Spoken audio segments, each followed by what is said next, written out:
ভাইয়া আমার জিপিএ এত থাকবে, আমি কি মেডিকেলে প্রিপারেশন নিব নাকি আমার ভার্সিটির জন্য প্রিপারেশন নেওয়াটা ঠিক হবে? এই কোশ্চেনগুলা অনেক বেশি আসে। তো চলো এই একটা ভিডিওতে এ টু জেড যা যা বলবো এটা যদি তোমরা মনোযোগ দিয়ে শুনো, জীবনে এই ধরনের কোশ্চেন আর দ্বিতীয়বার করা লাগবে না, নিজেই বুঝতে পারবা তোমার কিসের প্রিপারেশন নেওয়া উচিত। আমি ডাক্তার রাহাত, ঢাকা মেডিকেল থেকে এমবিবিএস কমপ্লিট করেছি, এক্স নটরডেম কলেজ ছিলাম। তো চলো তাহলে বলি।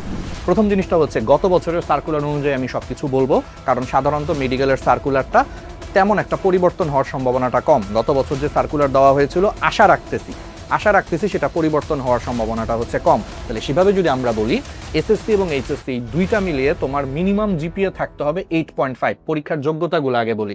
তুমি যদি 8.5 এর কম থাকে, ধরো তোমার এসএসসিতে জিপিএ আছে 4 আর এইচএসসিতে তুমি জিপিএ পাইলা 4.2, তাহলে 4 আর 4.2 যোগ করলে 8.2, যেটা 8.5 এর থেকে কম, তাহলে তুমি পরীক্ষা দিতে পারবা না। অর্থাৎ তোমার ন্যূনতম 8.5, দুইটা মিলিয়ে 8.5 বা তার থেকে বেশি থাকতে হবে এসএসসি এইচএসসি জিপিএ মিলিয়ে। সেকেন্ড জিনিসটা হচ্ছে এইচএসসি বায়োলজি।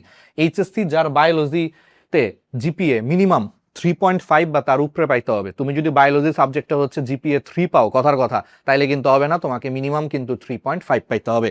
আর এসএসসি এবং এইচএসসি কোনো পরীক্ষাতেই এককভাবে 4 এর নিচে পাওয়া যাবে না। ধরো কথার কথা, কেউ এসএসসিতে পাইছে হচ্ছে জিপিএ 5, এইচএসসিতে পাইছে মনে করো 3.5, তুমি বলতে পারো যে ভাই আমার 5 আর 3.5 যোগ করে তো 8.5 হয়, তাহলে কি আমি পরীক্ষা দিতে পারবো?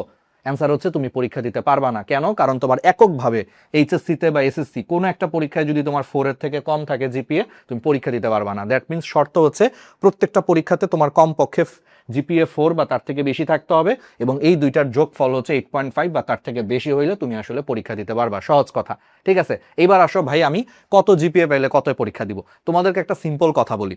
তোমাদেরকে সিম্পল জিনিসটা হচ্ছে বলবো যে মেডিকেল ভর্তি পরীক্ষায় গত বছরের সার্কুলার অনুযায়ী এসএসসি জিপিএ কে হচ্ছে তোমার 8 দিয়ে হচ্ছে গুণ করছে, আর এইচএসসি জিপিএ কে হচ্ছে তোমার 12 দিয়ে হচ্ছে গুণ করে 100 মার্কের সাথে 100 মার্ক যোগ করে হচ্ছে তোমার মেডিকেল অ্যাডমিশনের টোটাল পরীক্ষা হয়।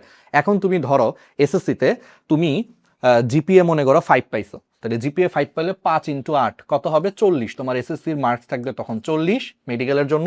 আর এইচএসসিতেও মনে করো তুমি জিপিএ 5 পাইলা। এই জিপিএ 5 কিন্তু 4 সাবজেক্ট সহ। কেউ আবার আমারে বলো না যে ভাই 4 সাবজেক্ট বাদে, 4 সাবজেক্ট সহ হিসাব করে এগুলা সব, সো টেনশন করার কিছু নাই। তাহলে ধরো এইচএসসিতেও তুমি জিপিএ 5 পাইছো, তাহলে 5 12 60, তাহলে এই 60 আর 40 যোগ করে 100, আর বাকি 100 হচ্ছে তোমার মেডিকেল অ্যাডমিশনের যে 100 নম্বর। এই 200-র মধ্যে তোমার হচ্ছে সিরিয়াল আসবে, মানে এই 200-র মধ্যে তোমাকে মার্কস দিয়ে সেই অনুযায়ী তোমার সারা বাংলাদেশের একটা কম্বাইন্ড সিরিয়াল আসবে মেডিকেল অ্যাডমিশনের জন্য। এখন আসো, মেডিকেলে 10 পর্যন্ত কাটা যাওয়ার পরও চান্স পাওয়ার রেকর্ড আছে, ইনফ্যাক্ট 11 পর্যন্ত কাটা যাওয়ার পরও চান্স পাওয়ার রেকর্ড আছে, কিন্তু সেটা এক্সেপশন আমি বলবো।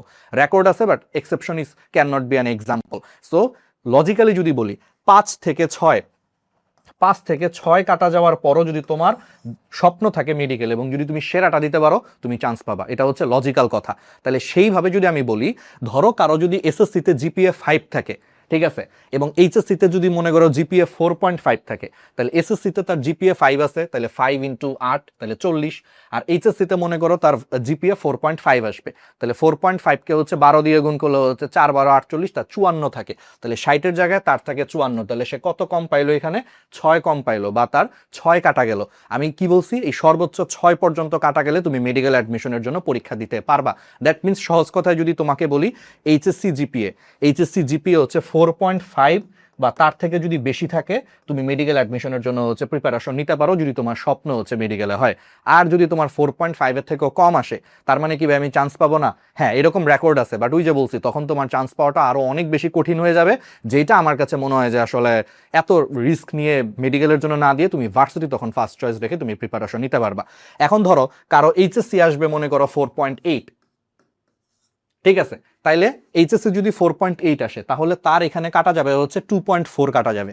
আর মনে করো সে এসএসসিতে পাইছে হচ্ছে 4 পয়েন্ট, তাহলে মনে করো সে এসএসসিতে পাইছে 4.9, কথার কথা, তাহলে তার এর জন্য 0.8 কাটা যাবে। সে ডেফিনেটলি হচ্ছে মেডিকেল অ্যাডমিশনের জন্য প্রিপারেশন নিতে পারবা।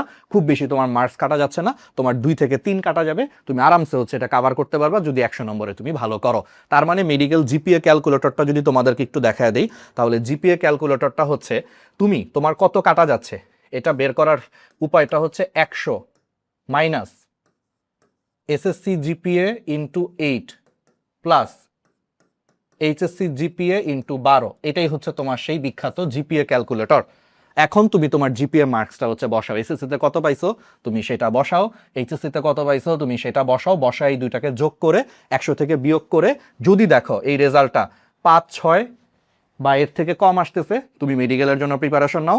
আর যদি দেখো যে এই ক্যালকুলেটর অনুযায়ী তোমার এই অ্যান্সারটা তোমার এই ইকুয়েশনের অ্যান্সারটা তোমার 5-6 বা তার থেকে বেশি আসতেছে, 6 বা 6-এর মানে 6-এর বেশি আসতেছে, 7-8-9 আসতেছে, তাহলে তোমার জন্য ভার্সিটিটা হচ্ছে প্ল্যান এ, মেডিকেল হচ্ছে তোমার প্ল্যান বি হিসেবে তুমি রাখতে পারো। তো আশা করি একদম ক্লিয়ার করে দিছি, জিপিএ ক্যালকুলেটর সহ দেখাইছি। তাহলে তোমরা একটু কমেন্টে জানাও এই ক্যালকুলেটর অনুযায়ী তুমি মান বসায়া তোমার কেমন থাকতে পারে। আর এখন অনেকে বলতে পারো যে ভাই এইচএসসি তো রেজাল্ট দেয় না, আমি বুঝবো কেমন? ওই সম্ভাব্য, তুমি পরীক্ষা দিছো, তোমার কাছে মনে হচ্ছে কত থাকবে, তার উপর ভিত্তি করে তুমি একটা সম্ভাব্য বের করে সে অনুযায়ী হচ্ছে সিদ্ধান্ত নাও। যদি 6 বা 6-এর কম হয় মেডিকেলের জন্য তুমি টার্গেট নিতে পারো, যদি স্বপ্ন থাকে মেডিকেল। কিন্তু যদি 6-এর বেশি হয়ে যায়, ভার্সিটি মেডিকেল স্বপ্ন হইলো, আমার কাছে মনে হয় যে ভার্সিটিটা সেফ অপশন, তখন ভার্সিটি প্লাস তোমার মেডিকেলের জন্য টুকটাক দেখে রাখতে পারো, কিন্তু ভার্সিটি তোমার মেইন চয়েস হওয়া উচিত। তো ঠিক আছে, কমেন্টে জানাও। আর আমরা আরটিডিএস তোমাদের সাথে আছি, তোমাদের সাথে সবসময় কাজ করতেছি। সো আমাদেরকে কমেন্টে জানাও, কোনো অসুবিধা হইলে বা কোনো কিছু আরও জানার থাকলেও কমেন্টে জানাও, বা আমাদের পেজগুলোতে হচ্ছে মেসেজ দাও। ধন্যবাদ তোমাদের সবাইকে।